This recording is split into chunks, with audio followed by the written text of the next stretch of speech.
Sean O'Connor here from Macabre Daily, and I have the pleasure of introducing none other than Tony Wash for our interview tonight.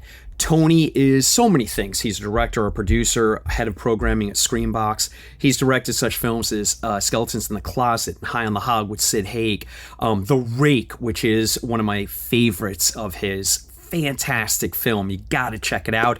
And he has directed episodes of Bloody Bites, which is an incredible series that's on Screambox as well. He is a producer for Oxymorons and Black Mold and Better Luck Than Chuck, his game show that he created with his wife Meredith Tomillo, who does this gorgeous production design for that show as well. It is one of my favorites. I saw the pilot episode and I'm absolutely head over heels in love with Better Luck Than Chuck.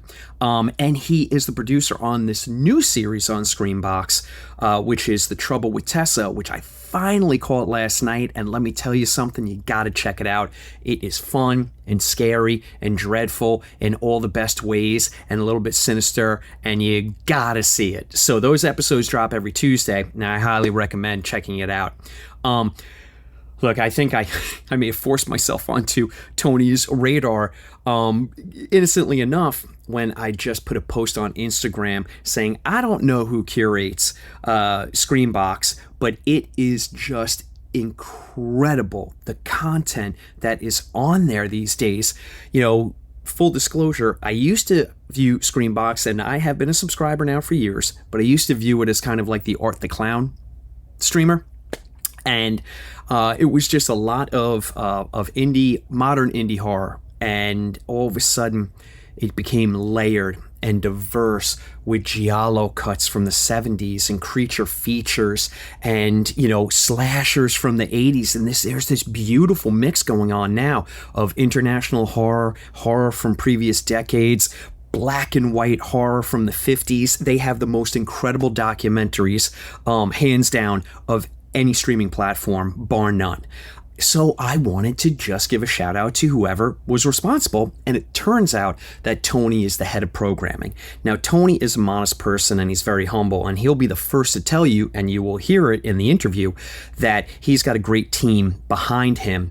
He just happens to be the one who really puts it all together, you know, the culmination of that work, finding these incredible films. We get into that. We get into Better Luck Than Chuck, the game show. We'll get an update on that.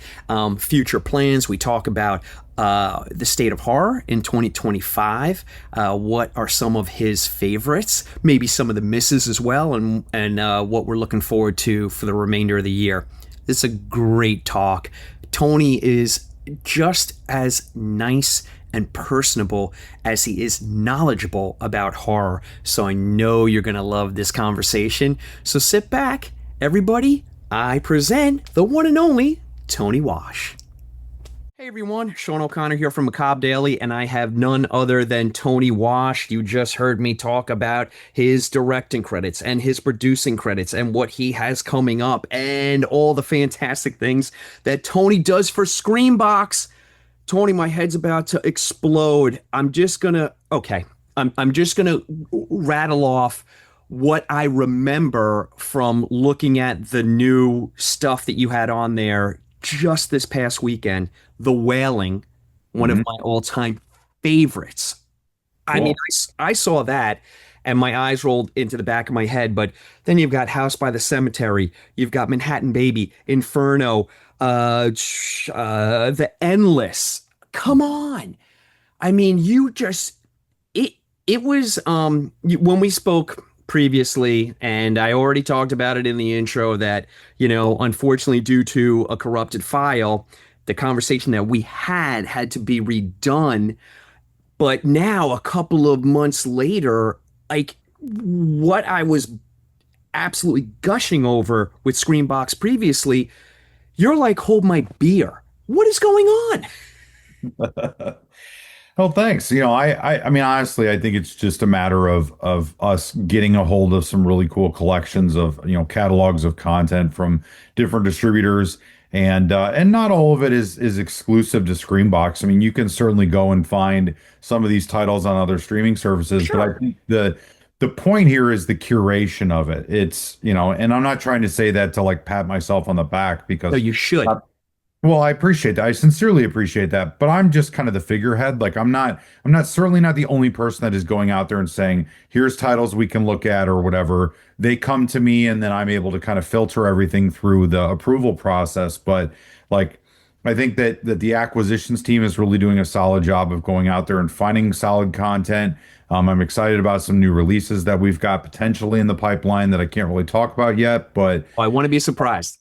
yeah, so it's like, there's definitely a hardcore, team approach right now between Bloody Disgusting and Screambox to just really start curating stuff that us as horror fans that have grown up on the genre for the last, I mean, I'm in my 40s, so to be, in my 40s and having gone through the video store craze and now the streaming craze, just to be able to say, like, here's all of these great titles that I can cherry pick through all of the different decades of content and have them all here in one place that people can go to and find them carefully curated. And so I'm really stoked for a lot of the content that we have. And I've said that before.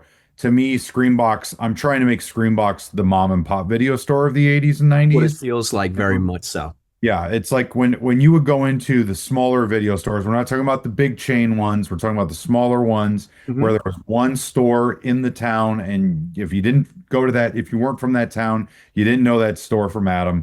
And like I worked at Video Value when I was a sophomore in high school, and I worked at Suburban Video as well. And those were the places where if you wanted to find the hard to find horror movies, Last House on the Left and Silent Night, Deadly Night, and I Spit on Your Grave, the stuff that you had to be 18 in order to rent. Yeah. Uh, those were at those types of stores. And so those are the experiences that I'm really trying to curate is walking down the horror aisle in a mom and pop video store. And I think so far we're doing a good job of progressing in that natural evolution. So You knocked it out of the park with that description because that's exactly what it feels like. And I don't want to, I go nuts over those, that 80s content, the 70s content, that, video store era. You've got Death Dream, you've got The Prowler, you've got Terror Train. I saw Terror Train. I literally whooped, you know? yeah, But you then, also have this fantastic cross section of new stuff. We've got MK Hex on there. We've got The Bleeding. We've got this fantastic new show, which I haven't, full disclosure, I haven't gotten into yet. I'm going to The Trouble with Tessa, yeah. an original series. Is this, I know you have the best, bar none, documentary content Oh on yeah. Screambox, Yeah. without a doubt. Tell me a little bit about this new series. How did that come about? And let all our viewers know why they should be watching it. Oh, well, I appreciate you bringing up Trouble with Tessa. Yeah, it came out last Tuesday. We released two new episodes tomorrow, which is Tuesday, July 22nd. So I don't know when you're going to be releasing this, but we're doing it's a 6 episode season. They're only 22-minute episodes, so they're pretty quick watches. So we're doing two a week for three Excellent. weeks as our release strategy, and it's pretty cool. So basically. 2.5 years ago, January of 2023, I got together with Tom Owen, who is one of the two guys who started Bloody Disgusting. And I've been working with Bloody Disgusting since 2016 officially. And, curating. First, we did a show called World of Death, which featured short horror films from all over the world. And then we evolved that into a new iteration called Bloody Bites, which now streams through Screambox. And we do 4 seasons of that every year. We feature the coolest and best quality short horror, sci-fi, and thriller films from all over the world.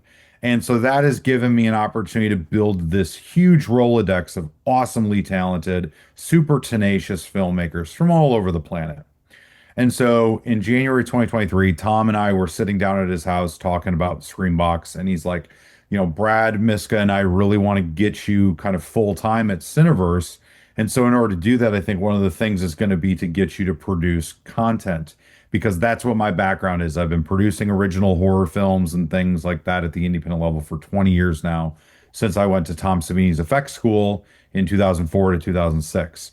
And so I was like, dude, this is exciting. I love the opportunity. I'm going to go full speed ahead. And so I went out, I talked to 25 different filmmakers from Bloody Bites that I thought had the tenacity and the creativity to be able to come up with a concept at a low budget level and give us something episodic. And so from that, we whittled it down. By March of 2023, I pitched Brad and Tom 6 different concepts, and one of them was Trouble with Tessa. And ultimately, it took another year, from year and a half essentially, to get the budget approved and get the script written and everything. So it was a very arduous process. But the cool thing about it was that throughout that entire time, I was working directly with the showrunners, Dennis Cowlow and Bethany Watson, and their co-writer, William Rogers, basically developing the story together, Okay. coming up with all of the intricacies of the production, so that when it actually came time to producing the show, not only was Cineverse like able to look at it and say, well, yes, we have had a hand in this from start to finish. So we are able to say, like, we're able to sign off on this. Like, we're not worried that, we're going to be handed something that we don't approve of because Yeah. we signed on halfway through production. Um, but it gave me that assurance that not only was I confident in the concept and in Dennis and Bethany's ability to bring it to life, but also just giving me as a creator, again, I come from being a director and a writer and an editor. Now that I'm focusing a lot of my attention on producing content, it's and that's mostly from just how the industry is. Like when you're an independent filmmaker, you kind of have to produce your own movies, Yeah. because unless you can find someone who wants to only be the producer, which is not as easy to do. So it gave me the ability to kind of have a creative, touch on leaving my fingerprint on the show as well. And so, Dennis and Bethany shot it last September, and I went out there with my buddy Phil Ortiz for 2 weeks of their production schedule, and, kind of helped produce it and shoot it and do whatever we could to help. And so, yeah, it released last week on July 15th, and we are currently sitting at the #1 spot on Screambox, which is great because, Terrifier 3 has been in the #1 spot since it released in Right. February. So it's pretty awesome to see that this little, the little show that could, so to speak, dethroned Goliath, as I'm calling it. And, I think Art had a good reign He for did. 6 months here. So, No, he absolutely did, and he'll be back on top again without a doubt. Chainsaw in hand, most likely. I yep. love the fact that the like you said, um, David dethroned Goliath there, and let's see how long Tessa holds on to the top spot. That's a great thing about Screambox is that as opposed to previously, and you and I have spoken before, and full disclosure, I always felt like, okay, Screambox is kind of the Art the Clown, launch pad and landing pad for a while there. And then you and I actually met because I saw all the different content that you were curating. And I do want to give a shout out. I know it's not just you, even though you are the head of it. It is a team, and I think they all deserve a round of applause because all of a sudden it just became so diverse, and we are getting different, subgenres and different decades, and we've got this fantastic blend at this moment of new and old and exciting things. And the sky's the limit as far as I'm concerned. Every time that I go on Screenbox, I'm always surprised now, which is a really great feeling for a viewer to see, all right, what do you have for me, Tony? And you never disappoint. So no pressure, but you're really on a roll. I mean, we're, obviously, again, I say thanks. And yeah, we're just trying to curate an experience that anybody who's a horror fan is going to find a couple of things on Screenbox that is going to draw their attention and cause them to tune in. And, I'm eternally grateful for the opportunities that the Terrifier franchise has given to Screenbox. I have no doubt that that paved the way for a lot of the, budget increases and things that have allowed us to go out and acquire other content. Obviously, I'm wearing my Toxic Avenger hat. The fact that we are releasing the reboot to Toxic Avenger in just over a month in theaters, is a huge another step in the evolution of Screambox's growth. You stole my thunder. That was going to be my next question. Let's talk Toxie. Yeah. So, it's like we've got so many really cool things. Like with that, we're releasing pretty much the entire Trauma catalog in August on Screambox to accompany the Toxic Beard reboot.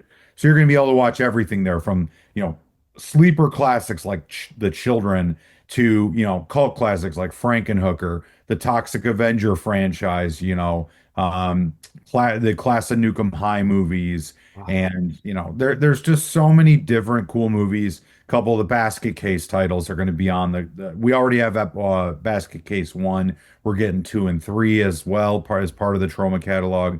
So, Perfect. some of the really good ones like Death by Temptation. So it's like, again, can you go somewhere else and find those? Yeah, if you search, you can probably find the individual titles, or you could rent them on Amazon, I'm sure, for $4. But at the end of the day, if you already have a Screambox subscription, or if you're like, I've been thinking about getting it, but I don't know if I want to add another subscription to my monthly expenses at $7 a month, or I think it's like $5 a month if you pay for the year. Yeah. You're able to get all of this great stuff that you might want to just check out because you haven't seen it in forever or whatnot. And a lot of, like you said, newer titles or old classics that I'll tell you about in my monthly social media videos recommending stuff that you've never seen. So that's what I, as a fan, am really excited about is, obviously I get to cull all of the content. And so when I'm like looking at a new catalog of titles to release, or when I'm looking at acquisitions for new content, I get to watch all these cool movies, and I don't love everything, obviously, as a fan. It's not even, that as the curator, as a fan, even personally, I don't love everything, but that's what makes this fun for me, is that I get to kind of give them my 2 cents, and then the acquisitions team can think about it and say, well, we either agree with you or, whatever, and help kind of cull what the overall experience is going to be with Screambox. And coupled with that is also obviously the not just the experience, but also the interface itself. So trying to make the interface more visually stimulating with really cool poster artwork, the navigation of it and all that. And I don't do any of the technical bullshit, but still just being able to talk to the community and being able to relay those suggestions to the technical team to help make it more enjoyable, doing fun stunts and stuff like that that make it more engaging for Yeah. our audience as well. That's So, what it's all about, for sure. You become, and you bring up a great point. You can find all these things at various other streaming platforms, but this is one-stop shopping with Screambox. So it's all there, which I love the convenience. And I'm hesitant to say this because I feel like all of a sudden you're going to double the price on me because I'm going to go out and say it's so inexpensive. It literally is it's less than a cup of coffee for 30 days yeah, of incredible horror movies. you're So, totally right. yeah, if anybody's hesitant, trust me, you've already spent that money if you've hit, the convenience store and got a Snickers and, a Diet Coke. You've spent twice as much. Yeah, and it's like you have all the stuff that you can find elsewhere, but it's carefully curated for your appeal. And Yeah. then you also have a lot of the stuff that's not available anywhere else, like you said, Trouble with Tessa, our new show. Um, some of our original releases like Project MK Hex and Bleeding and stuff like that. Obviously, the Terrifier movies as well. But yeah, and like I said, I think we've got a lot of other cool stuff in the pipeline coming down that I'm excited about over the next few months as well. So I just think all in all, it's really difficult to not to. It's hard for someone to argue with me, at least, that it's not worth the money to invest in a monthly subscription if you're a horror fan. If you're not a horror fan, I don't Yeah. expect you to subscribe. There's nothing there for you. Although I am in either August or September. I think in September I'm going to release a Midnight Pulp collection, which Okay. is so one of our partner channels. Cineverse has a lot of different channels. We have the Bob Ross Painting Network. We have the Barney channel for, kids. So it's like we do have a lot of stuff outside of just Screambox. And one of those channels, my favorite other than Screambox, is Midnight Pulp. And that's your exploitation and grindhouse movies, your driving classics, your late night stuff, your sexploitation, your kung fu movies, your crazy 70s and 80s like Hollywood ripoff, like Italian action movies and Yeah. stuff. And so I'm curating a collection of that channel's content for Screambox because people like me who grew up watching movies like Red Sonja and Conan and, you know, all of those, Commando and Predator and stuff, like, yeah, they're not all Predator's a horror movie in my opinion to a large degree, but those Absolutely. other movies are not even close to being horror movies, but I still love the hell out of them. So if I can put stuff like that onto Screenbox as well, so that you're searching, you're like, well, I don't know if I want to watch a horror movie tonight, but holy shit, they've got, Chuck Norris in the Octagon on here or something like, I would be like, all right, cool. That's something I'll check out as well. Yeah, I get to watch Silent Rage. All right, this is fantastic. Oh, I can't wait for this. All right, I'm going to put you on the spot, but when all that happens, I'm getting you back and we're going to talk some exploitation because you are literally reading my dream journal out loud right now. Because that was, I'm a New York kid, and that was back in the day walking down 42nd Street and you see all these beautiful marquees, and they would have the titles of these insane movies, and you were just like, I just want to be transported to somewhere insane where Linda Blair and I are going to go to Savage Island, even though she actually never makes it to the island, but you know what I'm saying? But you just want to dine out on that stuff, and if that's going to be under the Screenbox umbrella, oh boy. All right, so we'll have stuff to talk about in the future, but now let's talk about you for a little bit. I would love if you don't mind. You were kind enough to let me watch the pilot episode of Better Luck Than Chuck, which is a phenomenal game show slash, everything horror slash comedy. The writing is incredible. The production is incredible. Shout out to your wife Meredith because I know she did the production design, and it pops, and it's everything a horror fan is looking for. Your actors are fantastic. The voiceover is fantastic. Thanks. And I was immediately hooked. So if you don't mind, I'd just like to ask you about it, and anything you tell us about it, I'll truly enjoy. No, I appreciate that. And the review that you wrote up for it, really summarizes what we hoped our audience would feel about the show. Better Luck Than Chuck is the horror fans' horror trivia game show. It's hosted by the widow and her dead husband, Charlie. Basically, imagine if Elvira is married to the Crypt Keeper and she's the reason that he's dead. The widow's murdered her husband and keeps his body in the basement, kind of like Norman Bates with his mom.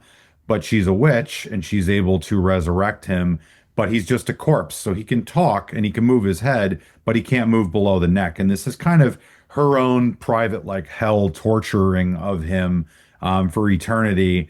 And we don't know why. We don't know what he did to her. But at the end of the day, she basically sits and makes him watch horror movies all day.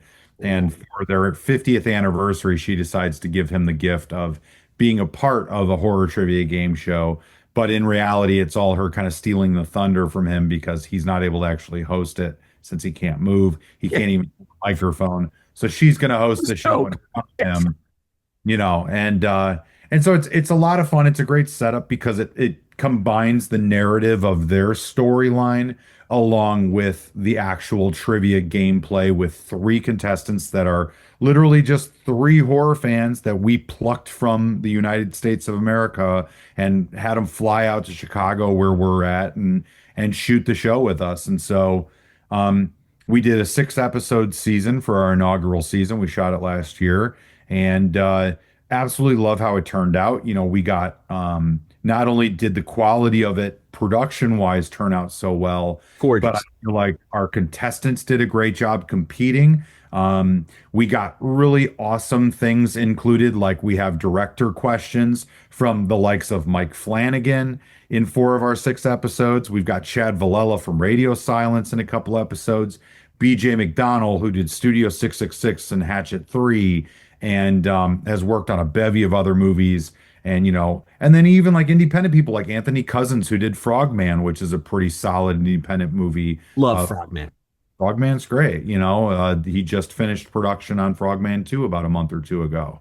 Um, and so what I love is that it's literally just it's anything that a horror fan would want from being able to test their own trivia by shouting answers at the screen, watching it with their friends and their family, to being visually appealing. It has clips from movies in it. It's got, again, director questions from famous horror people in the genre, and and it's a lot of fun. You know, the final round for the contestant that makes it through the 2 rounds of trivia with the most points gets to search through Charlie's workshop, which is the creepy kind of dusty back room of the basement. It's so Um, great. and he or she has to look for iconic horror movie items like Freddy's sweater and, you know, the hook from I Know What You Did Last Summer and stuff like that.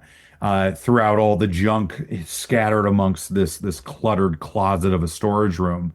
And so it's very engaging. And the thing that I really love about it too is because it's not like when you typically think of horror, you think, okay, this is going to be a dungeon-like basement, and there's going to be severed body parts hanging from hooks on the ceiling, and there's going to be blood splattered all over the place, and some dude in the corner lurking with a chainsaw. And it's like this is the stark contrast of that. It is a 60s Completely. basement with, you know, wood paneling on the walls and shag carpet and, you know, the old school checkered tile pattern. And it makes all of us that are middle-aged at this point think back to when we were kids watching the movie in front of the big old wooden television as a Yup. kid and where we truly gained our love of the genre. Um, but with that said, not only is it just colorful and stylish, but it's also PG-13. Like it literally appeals to a younger demographic as well. So now people like us can watch this with our young children, and the kids can get that introduction to the horror genre through this show. And people that may love slashers but don't really care that much for or don't have that much of an experience level with haunted house movies or found footage will learn about other things through this show Absolutely. and introduce themselves to other titles.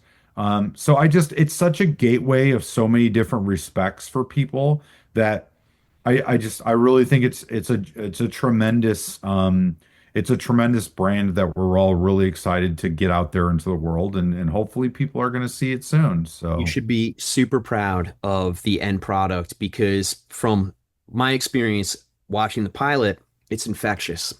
The fun that the contestants are having, and you have great contestants, by the way, they're so animated and they're so into it. They're a true horror fan.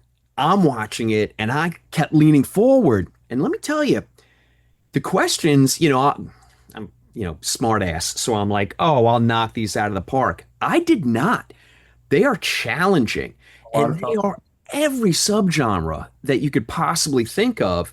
And I got swept up in it when it finally got to the end round where you're in Chuck's closet of goodies and the contestant searching for all of these various items. The anxiety, the fun anxiety was through the roof. I mean, You you really see do it. get hooked into it. Especially when you see the item and you're like, it's right there. It's right there. We literally had crew members on set. Like I would look over from the monitor while we were shooting the workshop, and I would see people being like looking at the monitor Yeah. and pointing things and pointing at it. And when we premiered the pilot episode at Series Fest in Denver back in May, and there were people in the crowd that were literally shouting at the screen, which was awesome because you've got 200 people in the theater, most of which were not even horror fans, because Series Fest is just a television festival. It's not a horror festival.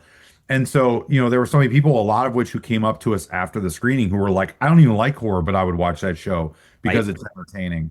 And so, yeah, I mean, obviously we're all very excited about it, and I really think it's going to find its place in the horror world. You know, our grand prize is a trip provided by Universal Destinations and Experiences. It's a trip to Universal Halloween Horror Nights at either Orlando or Hollywood. So it's like, you know, we have other prizes from Fright Rags and Trick or Treat Studios and Severin Films and Terror Films and Chat. Prizes are incredible. Yeah, I mean, there's so many things that appeal to horror fans that I just feel like people are going to want to tune in and check this out, and they're going to want to test their own knowledge with their friends and family, and then at the end of the day, they're going to be applying to be on season 2 and 3 and 4 and so on and so forth. And Yeah, so, you're looking at one guy. I'll be applying. Yeah, I'll be filling it out. Good. Viewers, the link is below to the article that I wrote about the pilot episode. Please check it out. It's a perfect amalgam of nostalgia, horror, and that 60s basement that you're talking about, Tony, and Saturday morning cartoons, like these vibrant colors, and a little bit of remote control, which I'm dating myself. But that Yeah. was the most fun game show from back in the day, and this tops it. So people are just going to get swept up in it, and I can't wait for it. So putting all the good vibes out there. Please let Macabre Daily know anything that happens in the future, and we will jump all over it and shout it from the rooftops. Totally appreciate it. Thank you. Can you tell me, if you want to, can you tell me a little bit about The Storm, the movie The Storm? So the Storm is something that's been in development for 15 years at this point. Okay. It is one of my when you're a young filmmaker, you have at least I did, and I feel like a lot of people I talk to do. You have the most grandiose ideas for things that you want to make out of a movie because you see big movies in the theater and you're like, oh, this would be a cool idea too. And so you don't necessarily always scale your concepts down to what is manageable with what you have access to. So, I started making movies in 2005. I'm celebrating my 20th year as a filmmaker right now. And by 2010, I had one feature under my belt and a really, really ambitious short film called A Chance in Hell that was a World War II Nazi zombie short film. And so I was like, I want to do something cool. And I had access to a really cool old roller rink location in the Chicago suburbs. And then there was this other place that had been at like a camp or like a small college campus or something. It was like a school with dorms, but then they also had a big gym and stuff and a bunch of different Right. it was a whole campus. And both of these places were available. And so I started generating the idea for doing a roller derby horror movie, which I still haven't really seen done. And someone might steal it now, but at this point, 15 years later, no one's going to steal this idea because I'll beat them up. But uh, it's roller derby girls, like a team of roller derby girls that happen to be celebrating a championship victory the same night that this meteor shower rains down on this area where they're from and it's very Night of the Creeps where all these meteorites kind of like let out these alien slug-like creatures that basically, infest the community and these roller derby girls have to fight them off. And so God, it would be incredible to do. I wanted to get Adrienne Barbeau in it. She's 15 years older than she was when I wrote the script, so we'll see what happens. But it's a lot of fun. So maybe one day we'll get it going. Hey, we're talking about it. That's what we do. We put it out into the ether. I'm glad that we're mentioning it and we're talking about it because I love that idea. All right.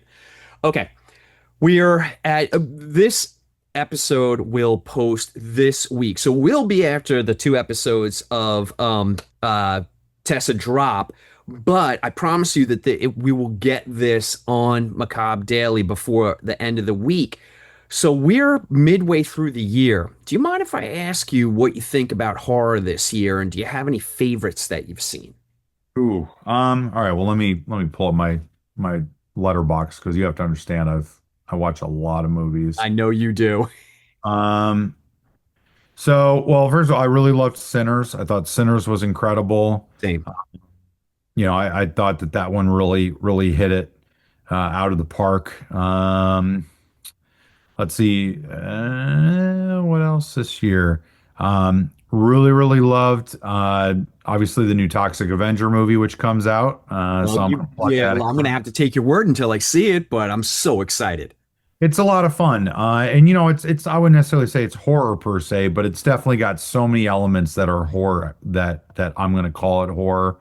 Um, I really enjoyed Marshmallow. So my buddy Daniel Del Purgatorio directed Marshmallow, which is a camp slasher style movie. Fantastic movie. Great review of Macabre Daily as well.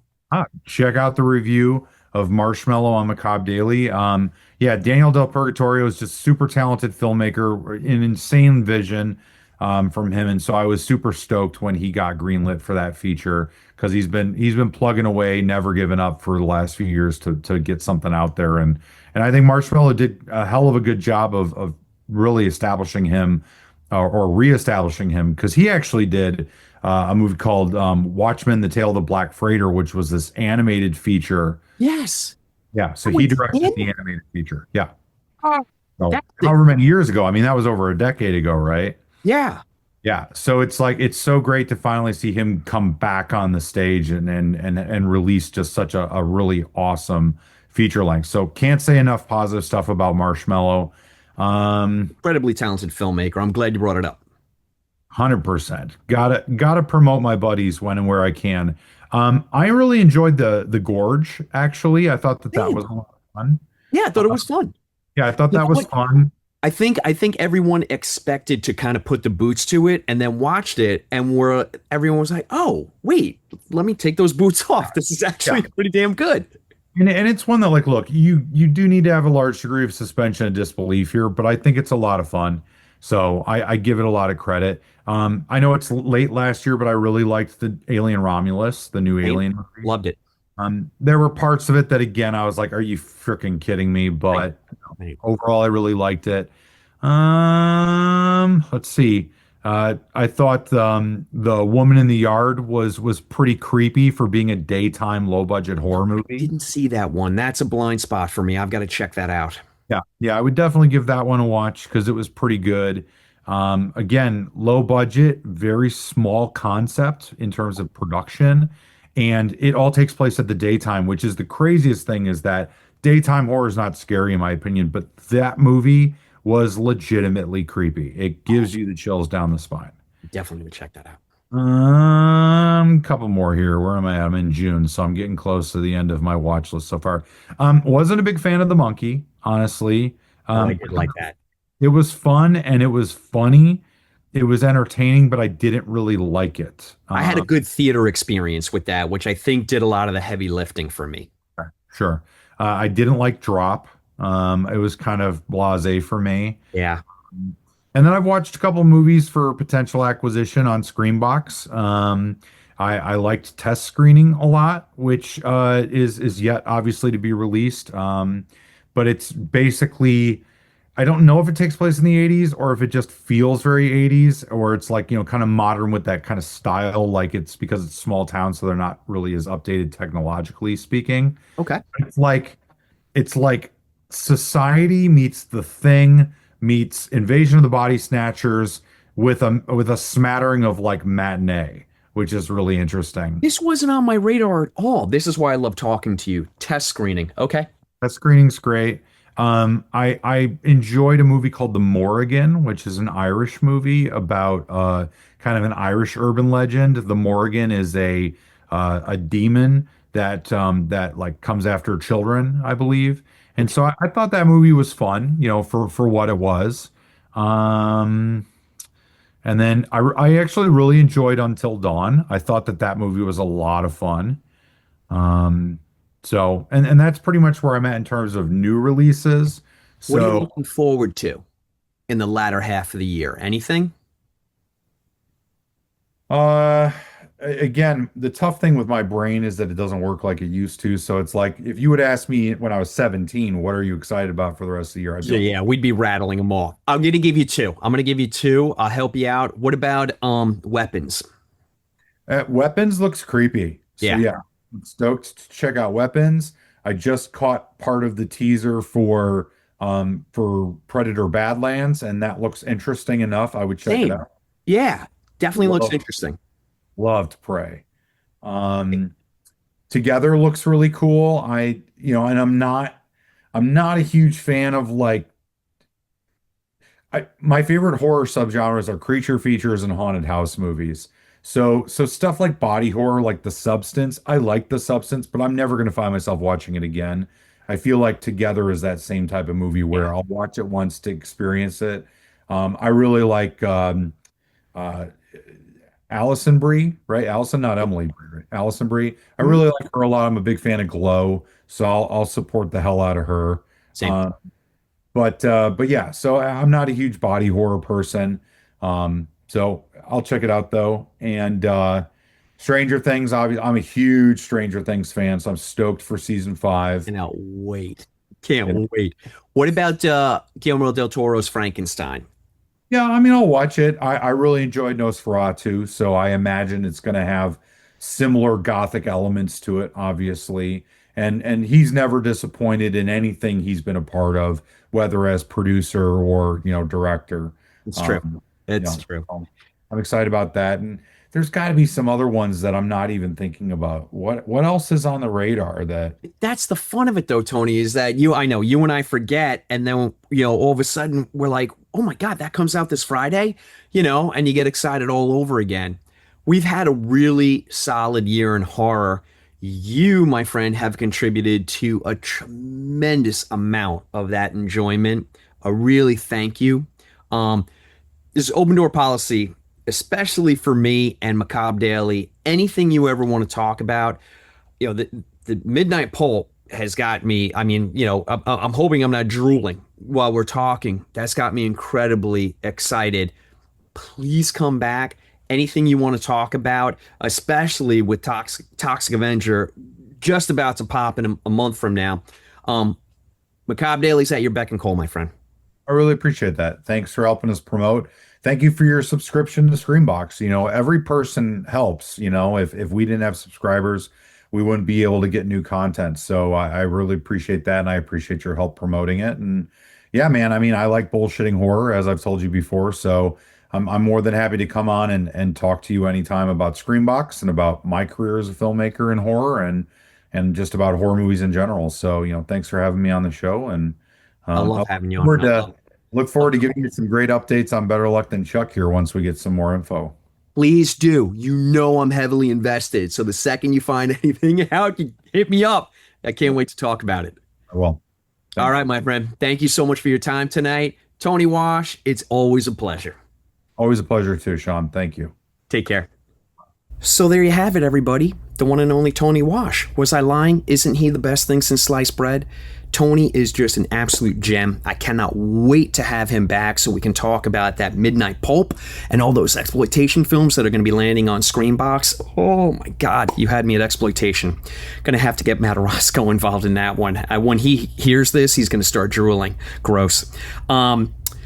Please do me a favor and follow and support Tony. You can find him on Instagram at Scotchworthy. Now that's at Scotch glug glug glug. Why does it burn? Worthy. And you can also go to his website, which is scotchworthy.com. So let's give Tony our support. He has more than earned it. The things that he's doing, not only with Screambox, but also his films and the films that he produces. I mean, this guy's really in the trenches, and he's bringing some great indie horror to mainstream audiences. And what he is doing with Screambox is just honestly curling my toes. I am so excited to see where that goes because they have been knocking out of the park lately. Full disclosure, Macabre Daily has no association whatsoever with Screambox. We just appreciate a platform that's doing great things for horror and a person that is creative and is broadening the horizons to bring more people into this wonderfully horrific world. So until we get Tony back here, everyone take care and be nice to each other, please. Oh, please be nice. Bye.